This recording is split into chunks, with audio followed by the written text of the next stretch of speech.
Hello and welcome back to the fourth episode of Fogdog and Basten. We've got another very special guest on this week's episode. Our head coach of distance at Drake University and cross country, obviously, Jay Koloseus.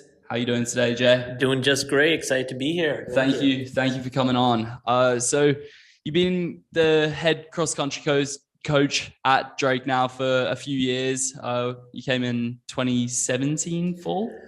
So I came in as the assistant. I've now been the head cross-country coach for two, but we've only had really one cross-country season because of COVID. With COVID. Yeah. 2017. Yeah, and prior to that, you were a Syracuse graduate out of Connecticut on the East Coast of America. Do you want to kind of take us through a little bit of, I guess, your upbringing, essentially, how you got involved with running overall, and kind of your college story as well?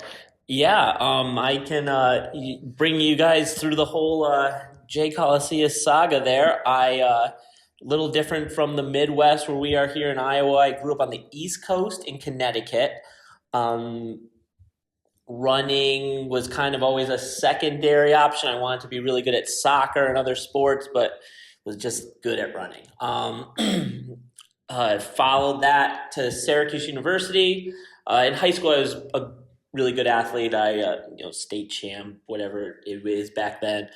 Back then, they just changed it to East Bay, but I was a Foot Locker guy. I made that national meet, and then I went to Syracuse University to run under then head coach Chris Fox. He actually had just gotten the job. I think I was his first recruit he brought in. I wanted to be part of something special, and they talked the same language I did about doing big things, and we did that when I went to Syracuse. It was an unreal experience.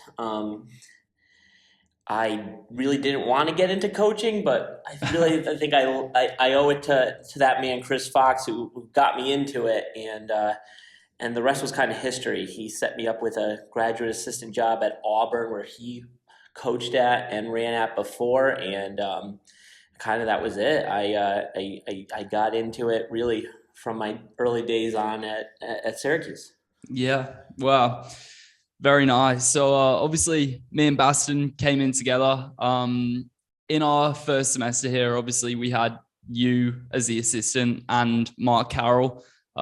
He then left, obviously, but I think straight away with me and Basten coming in, we both improved quite a lot. So Basten, do you want to kind of touch on how, I guess, your training changed from high school, going into college, and kind of how those first, I guess, cross country and track seasons went before COVID? That was. Yeah. So I started off.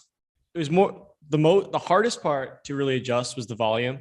In high school, I was doing 40 to 50 miles a week pretty consistently. And Jay was pretty gradual about the transition from high school to college. So I started out my freshman year running around 70-ish miles a week. Yeah. I'd never been one to do workouts during the off season, and I still don't do them very often, but I really came into Drake with no workouts in the off season, just a base of 70 miles a week. And I feel like that first year I came in, we started doing workouts, and my legs were just kind of tired all the time. That's just kind of what it is for freshmen in college, realistically. Yeah. You're jumping up in mileage, you're jumping up in effort really in every level, and it's just a shock. But as I continue to get older, continue to get stronger, as I really got that base, then I really started to see the improvements, which kind of happened during indoor season when I broke out 8:16 in the 3K. But yeah, it was a pretty gradual process for me, at least getting better right away, but it definitely happened. And now I'm taking those huge jumps that, you can only dream of. So it's all thanks to Coach Jay. Yeah, it is. It is. I think it's fair to say we've definitely both improved quite a lot under the great man sitting in between us right now. Jay, when COVID hit, obviously, it was a bit of a shock for the world. I went straight home. Basten, I think you went home pretty quickly. Obviously, you're only a few hours up the road. But yeah. what was kind of, I mean, obviously we've talked about this, but what was kind of going through your head when, the season's canceled, everyone's going home? Are you thinking fall cross country is going to be on, or, what was kind of the goal going through COVID? Dang, it's incredible to think back now. Yeah. And I know the three of us, really the whole team, have had these chats about what we were thinking and then what transpired, but I'm sure no one out there knows. At first, I thought it was like a 2-week thing. I was pretty certain of that. Yeah. So I know that, schools were out, and I was certain that we weren't going to have a spring season. So I was like, oh, well, we overreacted, but at least all my loved athletes are home safe. So Yeah. at first, I just didn't think much of it.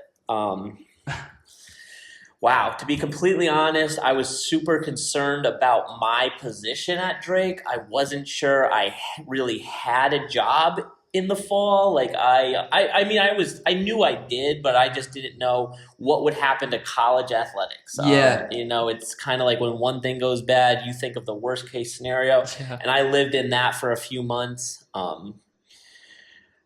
It was just a weird time.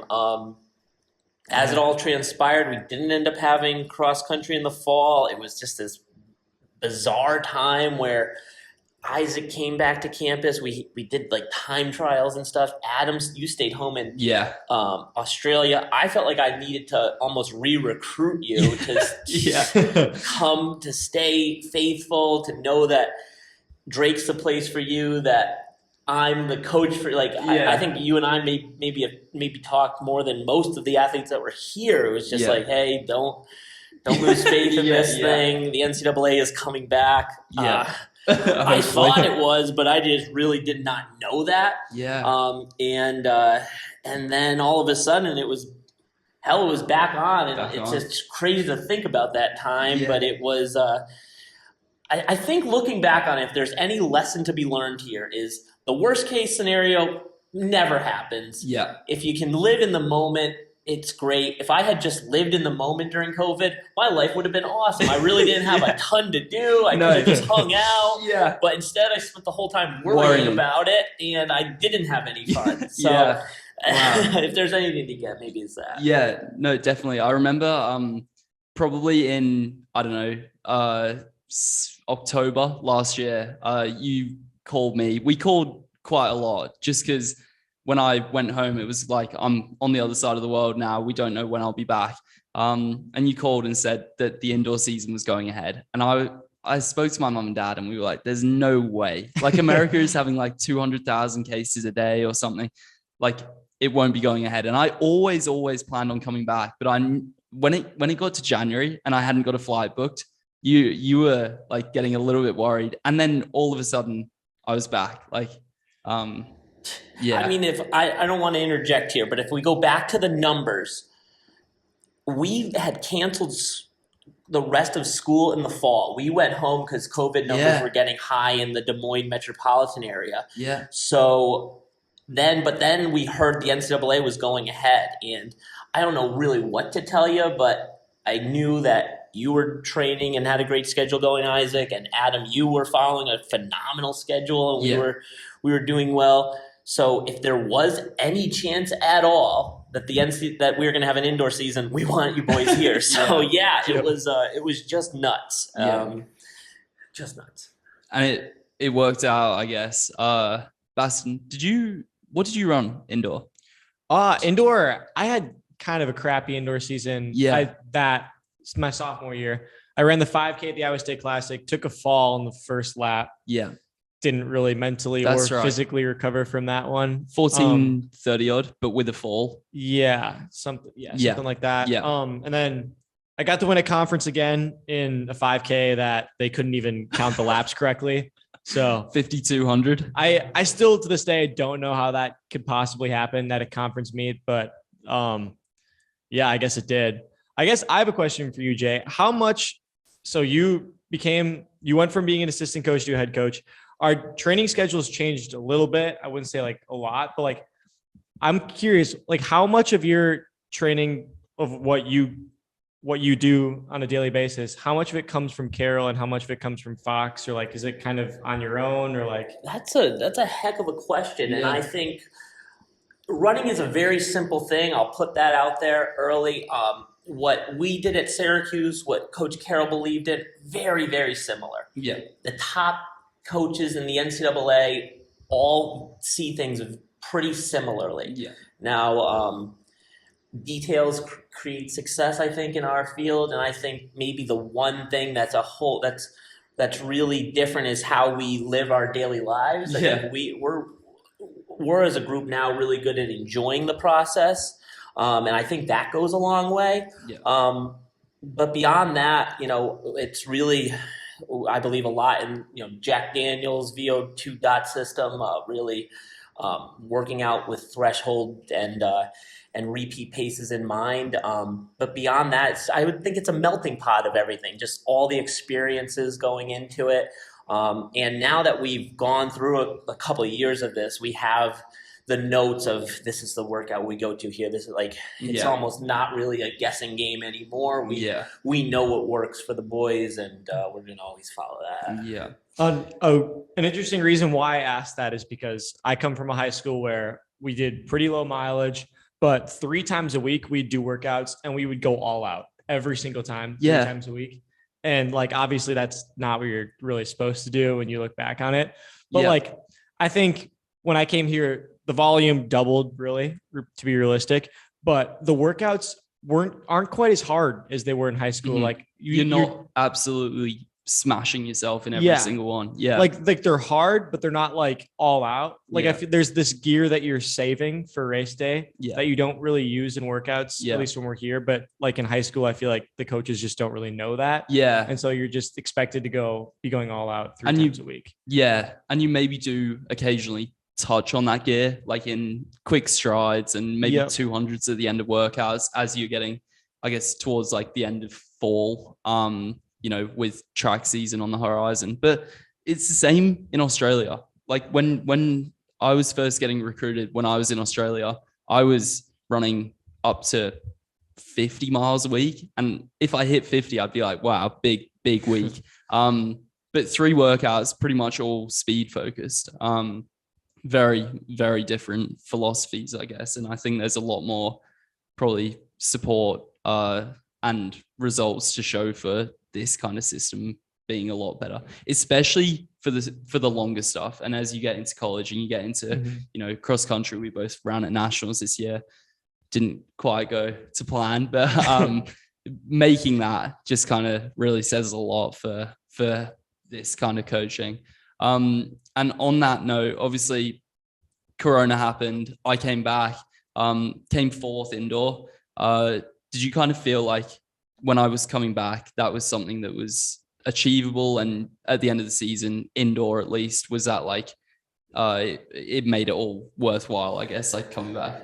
It definitely did. And you and I had those conversations. I don't know if anyone else thought it, but I knew you last year were an NCAA type guy that we can get to that meet. I don't know if we knew we would do that well at that meet, but that if we had a normal season, we could get there.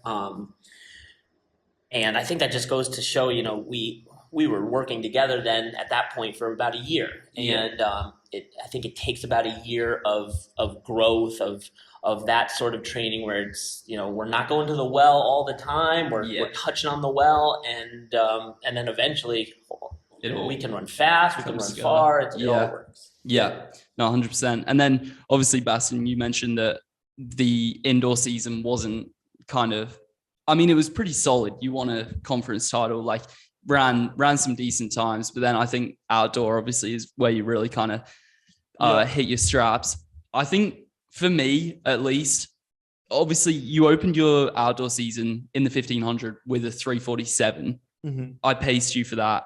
And it was just a home meet at Drake. And I remember when you ran 3:47, I was like, wow, that is really good. And then, so that was good. But I think your proper breakthrough was the next 1500 at Drake Relays, 3:43. And did that in your mind and yours, Jay, as well, kind of really open the door for this guy could be a national finalist this year? I didn't think it would turn into this guy could be a national finalist this year. I was just hyped because I thought that would get me into regionals, which it ended up doing. Yeah. But I remember Jay and I had a meeting in his office before the season started, and we do meetings pretty frequently just to like touch up, see how things are going. Yeah. But Jay and I were literally before the season like circling 344. We were like, if we can run 344, we're gonna get a spot in regionals, like which is crazy because 344 maybe wouldn't have even ended up making it with this last year. I don't know if I knew this was going to come, and it totally would have. Would it really? Because you ended up being 30th.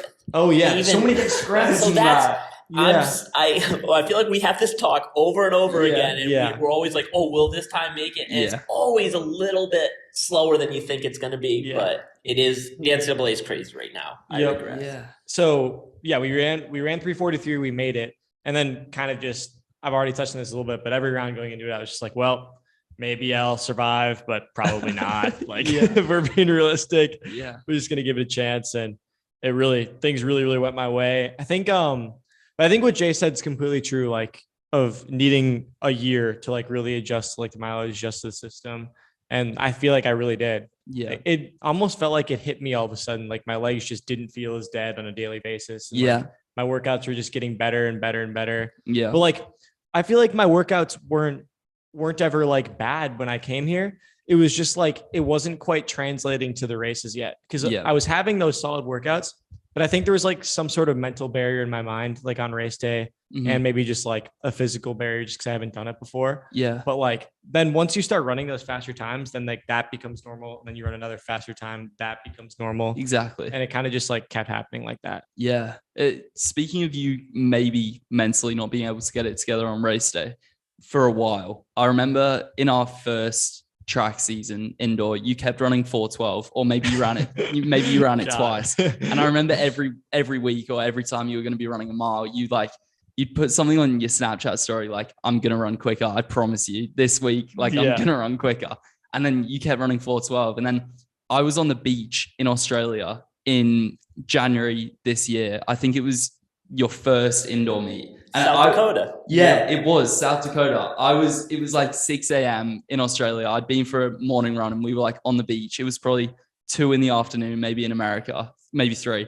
And you and Ryan were running the mile and I watched it and you ran 412 again. Or did you run 410? 413. But it was 413, but it converted to 410. Oh, and that track was crap. Flat track. That track was literally a pencil. The straights are like 150 meters long and each bend is like 50. Tiny. I mean, it's a great facility. Don't get me wrong. Like great, but it just did not seem to convert to quick. It is not a fast track. Not a quick track. Really slow. It almost felt like going around the turns, and I'm shorter than you, so you probably would have felt it even more. Yeah. But going around the turns, I was like, man, I just can't turn. Like, felt like I had to take them in the outside a little bit. It was brutal. Yeah. When that happened, I was like, maybe it's a solid enough opener. Like if it converted to 410, it's like, all right, PB, you'd never run a 1500 before. And so then when I came back and then obviously you ran 339, made the national final, I think that really kind of said a lot. I need to interject here. I feel like you guys are talking about how Isaac struggled as a freshman and stuff. And I just want to point out that this cat to my right, won a conference championship in the 3K as a freshman. He ran, I think 2 weeks before that, ran 8:16. So while we know, like, we see it on a daily basis, this is great, having that success as a freshman is pretty rare, for one thing. And then just to touch on, I think once you have that, then it's so hard in your second year to come back and feel like you're contributing in the same way. The sophomore slump is for real, and I think you had a bit of that during the indoor season. When we go to it, it was just like, I know I'm better, but this doesn't seem to be like it was that magic freshman year. I think it was just a matter of time before we knew those races were coming. Mm-hmm. I will say, I don't think I ever thought it was going to be sub 343, but then I didn't either. But that was the only mile you ran indoor, that 410 conversion. You didn't do another. Nice. anyway, moving on from that, obviously Basten made the national final. We both qualified for nationals outdoor in the 1500. I don't know. I had a bit of a shocker. 340 to miss out on making the national final, I thought was pretty harsh, but Basten qualified. Great way to end the season. And then we moved on to cross country. So Jay, what kind of coming in, we both had pretty good summers, I would say, Basten. Yeah, we did what we had to, for sure. Yeah. What kind of did you think would be like achievable, like solid enough kind of goal for the season?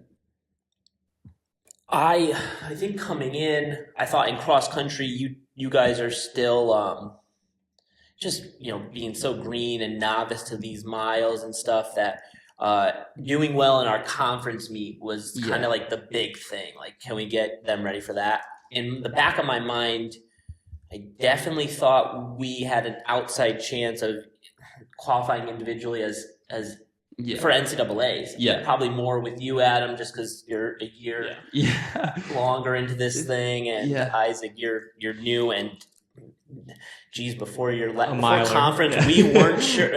At least Isaac wasn't sure if he could run over 2 miles. But I think those were kind of the goals.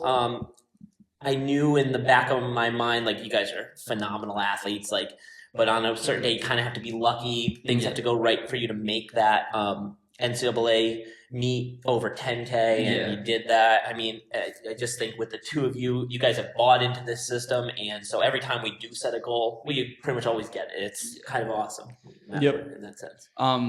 And obviously winning conference as a team, Basten got the win there. Let's go. That was you didn't win a team conference title at Auburn, did you? Was that your first coaching? No. So let's think about this. As an athlete, I won a Big East back then. It was lit. It was awesome.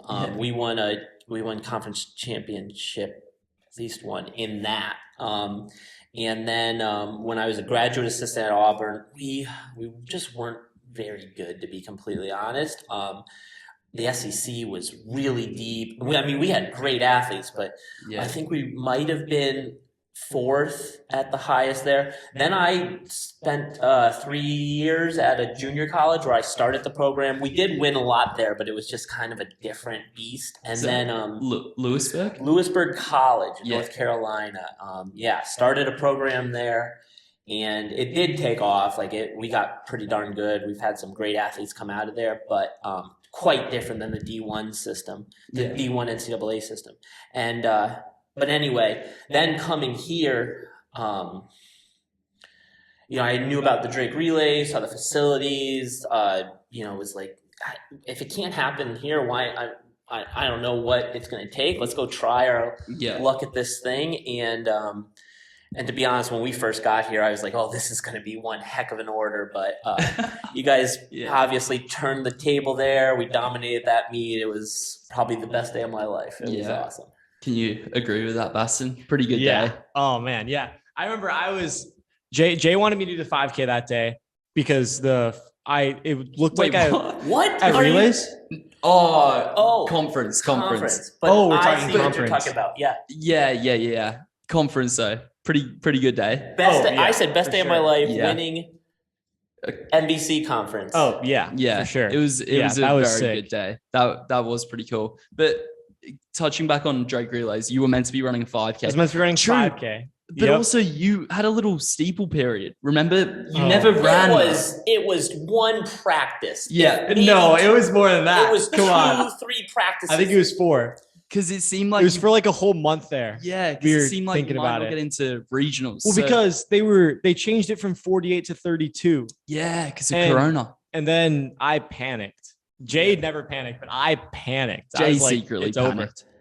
I panicked. I still, to this day, I remember telling Isaac Basten that this is what it's going to take to get in. Yeah. And I was 100% right. You were exactly right. Literally my time was exactly 32nd. And you said, this will get it done. And you said, you're still going to make it if it's 32 after I ran 43. And I was like, Jay, there's no way. Yeah.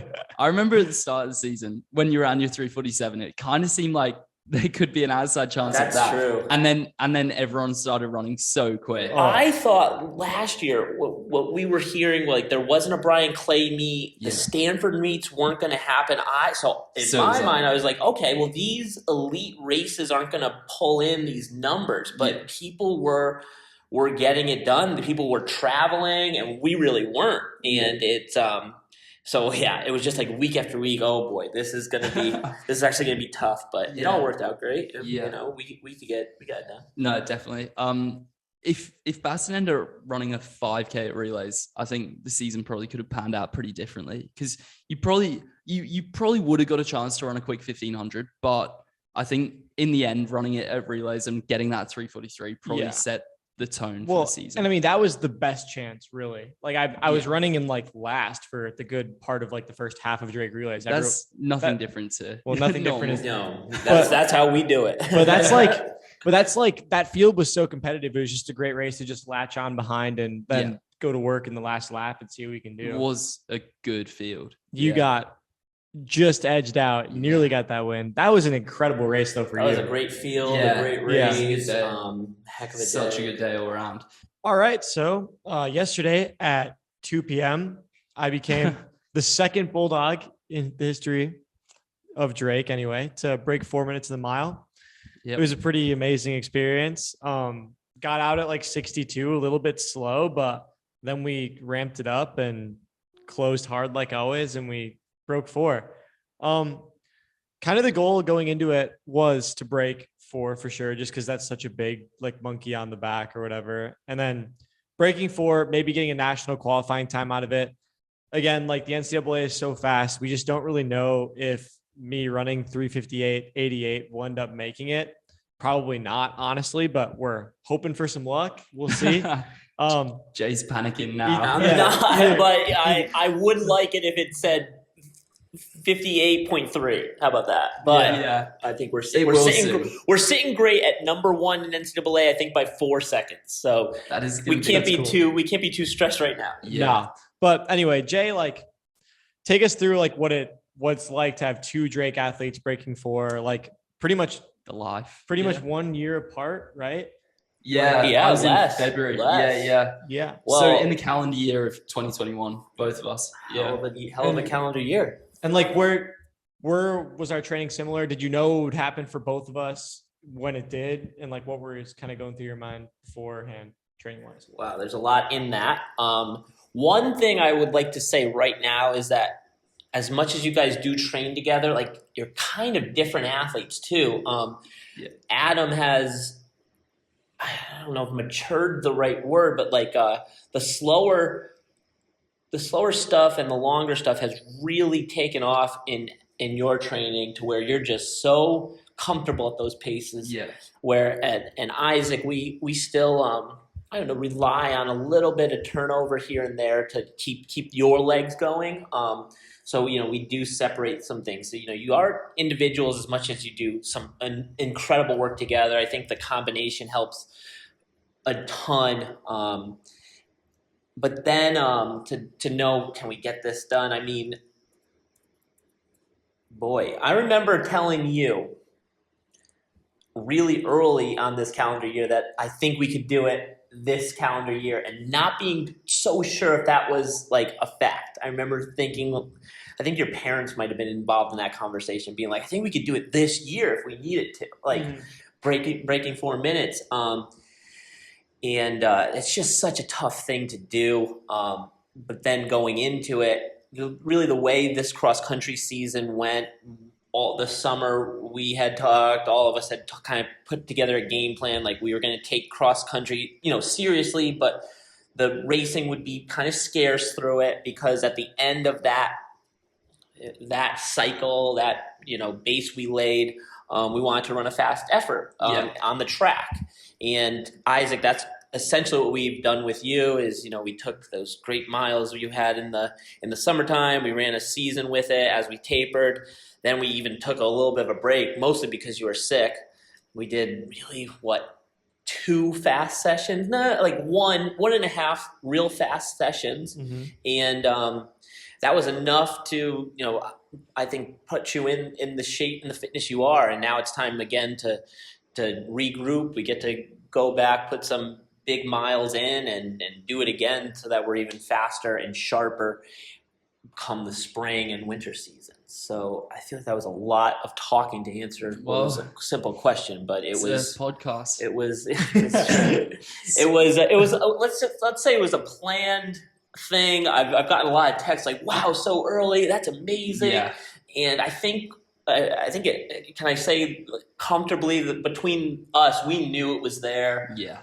We weren't very surprised that we all were that fit. We've done the work to where this sort of stuff, as great as it is, it's not astronomical. That's the thing, because like breaking 4 a few years ago, obviously, especially in the NCAA, would be like huge. Breaking 4, you'd be like guaranteed to be at nationals. Jack Anstey was talking when we had him on the other day about how Illinois State apparently had the NCAA mile champion and he won it in 3:59, and maybe it could have been a little bit of a tactical race, but like times have changed and 4 minutes now is like not viewed in the same way it was a few years ago. But in saying that, like now that Basten's run 3:39, obviously it's very easy to like see me and Basten as like 3:38 3:39 guys and be like, he's running a mile, 4 minutes should be such an easy barrier.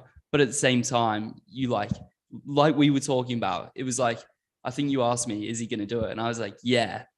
But we both then said, you can never underrate a 4 minute mile. You can't. And we did. We were talking about you. But Guilty. As you have to. Yeah. But it's great. We both have, of course, had faith. It's the 4 minute mile, people. I mean, I don't remember this, but I remember when I was growing up hearing that Sports Illustrated or something said that is the hardest thing to do in sports is break the 4 minute mile. Yeah. And I think that is 100% true. I never even got close to it. Yeah. And I mean, you were running 60 seconds per 400, actually even faster. And because it's a little longer than simply 1600, but 60 seconds is, viewed as, you're hauling, and you're doing that without a break 4 times in a row and then kicking. Like, you have to work years to get that done. That's what you guys have done, 100%.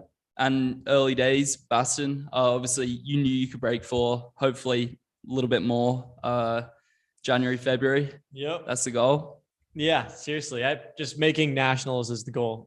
Well, placing as high up in nationals as possible is the goal. Yeah. I don't really like setting time goals. We've talked about that before. Yeah. Just because time goals are kind of useless if you can't get it done at nationals. But really just getting into the race and then from there placing as high up as possible. And it's nice I know time goals aren't really a thing, but being able to say you're a sub 4 minute miler, it's got to be a good pickup line, I'm sure. Yeah. Isaac, I think have you guys talked about, he got a tattoo this summer, and you promised me that your tattoo was going to include the date you broke 4 minutes. Now, this was months ago, but what's up? What's up? We got a little spot here. I think I'm honestly going to get another tattoo, but that's going to have something to do with the 4 minute miles. Because I think I want to get like a little stick figure guy crossing like the apron, and then I want like the apron that he's crossing to have like apron. What's that? Like the ribbon. Oh, yeah. Wow, an apron. Said apron. It's like the thing you wear while you cook. I think I used the wrong word. Ribbon. Yeah. Isaac and I don't cook. So we got a little stick figure guy crossing a ribbon, and then the ribbon's gonna have like either that I would don't know. Be cool. I still haven't decided if I'm gonna do the 3:58.88 or if I'm gonna do the sub 4 miler. Oh, true. Jack Anstey's got the date on his calf. He's got the date. Yeah. Oh, that's neat. Yeah. So haven't decided yet. But stay tuned. But I think I'm gonna get it too, actually. Yeah. Get the same thing. Yeah. And then the Olympic rings. Hell yeah. But get them on your neck so that everyone can see them. Does Rubus have the Olympic rings? Did we send him a shirt? We did. You better be watching, Rubus. Don't know about the Olympic rings. Maybe. Yeah. I know he's got a few good ones. I hope so. Yeah, but A Drake tattoo is always a good go-to. Yeah, Rubis, if you are watching, a Drake Bulldog, we would love to see it. But yeah, anyway, I think that's honestly most of what we wanted to cover. I think we'll hopefully both get into nationals indoor and then outdoor as well. Probably Basten still focusing on the 1500. We've kind of talked a bit about this. Maybe me, the 5K. I guess it depends on the indoor season. What do you think? I think Adam Fogg, with the work you've done, you're dangerous in any event from the 800 to the 5K. Yeah. On an NCAA scene. But with that said, I think the longer the race goes, your kick and weapons at the end become more and more useful. So I don't think I think it's too early to plan anything like that. Yeah. But when you do the work, those sort of things become easier to figure out. Yeah, definitely. Yeah, I think for you 800 for sure. I was surprised to hear 800 in that range. Well, I mean, I have run 151, but I think you could run 150. That's gonna get me peak. Laps coming down the 148. Yeah, dead. I would take that. I think there's no, like, if we had to spend 2 weeks getting ready for it, I think we'd go maybe faster. But I think you're significantly better than Festus Lagat at the event. Yeah, that is not true. I saw him run yesterday. He still blows me away to this day. Yeah. Festus Lagat will beat Adam Fogg in an 800. Yeah. And maybe national cross country by the sounds of things. I don't actually know. Can we put in something that since NCAA cross country, you've been diagnosed with pneumonia and the doctor said you had pneumonia and you've been medicated for it. Antibiotics, we can't put any.